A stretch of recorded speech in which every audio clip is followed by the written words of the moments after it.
Bonsoir Laurent Anselmi. Bonsoir. Alors pour la toute première fois, l'Académie de la mer va organiser en juillet une session d'études. Alors première question, alors qu'elle débutera ce lundi, pouvez-vous nous expliquer quelles seront les grandes thématiques qui vont être abordées ? Donc nous partirons sur 3 grandes thématiques. Une thématique environnementale qu'on appelle bilan de santé des mers et océans. Une thématique géopolitique qui traitera des relations internationales et des rapports de puissance autour des mers et océans. Enfin, une thématique juridique qui tendra à évoquer un panorama des grands enjeux contemporains du droit de la mer. Voilà. Vous avez vraiment voulu que la mer, sous toutes ses formes, soit abordée, de l'environnement à la sécurité, en passant par l'économie. En quoi c'était important de la prendre finalement dans sa globalité ? Bien, notre démarche est partie d'un constat au terme duquel, à Monaco et de longue date, les mers et océans sont abordés, mais essentiellement sous l'angle scientifique et environnemental. On va dire que ça fait partie quelque part de l'ADN de la principauté. Il nous a semblé qu'on pouvait adjoindre de nouvelles dimensions à ces études en abordant, comme d'ailleurs vous venez de le dire, des questions d'ordre géopolitique, des questions d'ordre juridique, des questions d'ordre économique et aussi alimentaire, qui font bloc, si je peux dire, avec les aspects environnementaux et scientifiques, tout ceci sous ce slogan qui pour nous résume un peu notre état d'esprit et notre démarche, la mer à 360 degrés. Alors pour cette toute première session d'été 2024, ce sont 30 à 40 auditeurs qui ont été sélectionnés. Ils vont pouvoir suivre donc ces enseignements fondamentaux autour de la mer. Comment ont-ils été choisis ? D'où viennent-ils finalement ? Alors, il faut que vous sachiez que pour ces 40 places, que nous avons fixé le plafond à 40 pour garder, je dirais, un aspect humain et pour faire en sorte que les auditrices et les auditeurs de la session communiquent entre eux, se connaissent. Donc nous avons eu plus de 300 demandes. Donc évidemment, les choix ont été douloureux. Nous avions ciblé 2 types de profils.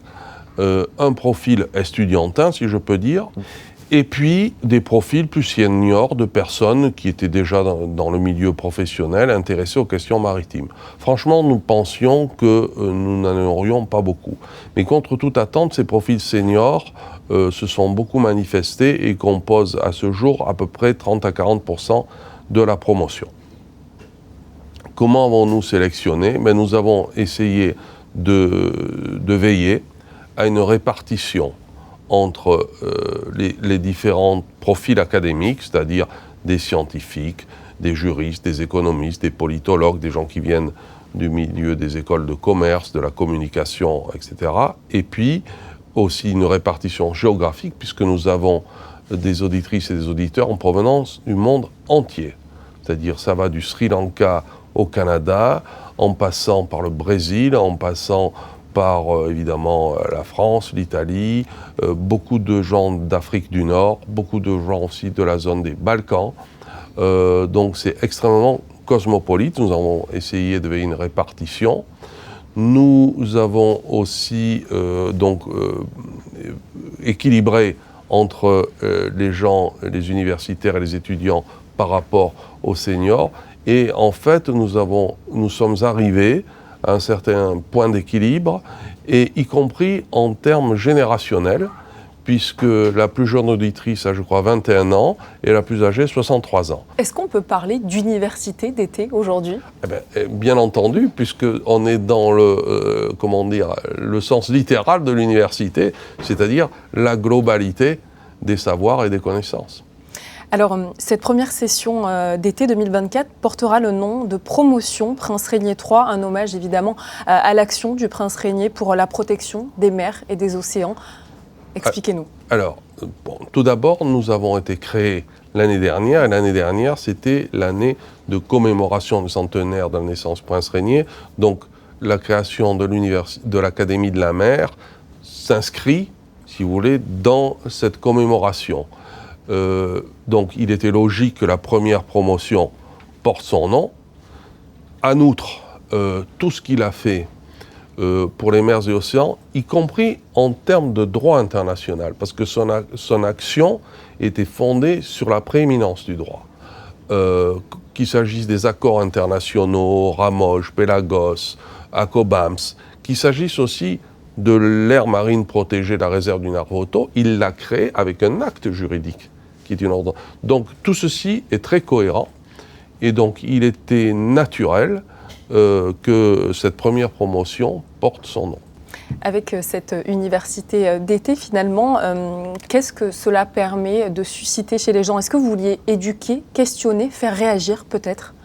Absolument. C'est une action sur les esprits. Une action sur les esprits et qu'on veut aussi qu'ils s'inscrivent, comme je vous l'ai dit, dans la durée. Il s'agit d'éduquer à tout point de vue, de faire prendre conscience et aussi de créer un réseau, c'est-à-dire un réseau d'auditrices et d'auditeurs. Une fois qu'ils partiront après cette session, ils seront à la fois des porte-paroles de l'Académie de la mer de Monaco, mais aussi ils véhiculeront de notre pays une vision qui est aussi d'un pays où on s'occupe des affaires de l'esprit, je dirais. Et donc ça, c'est très important. Merci infiniment, Laurent Anselmi. Je vous en prie.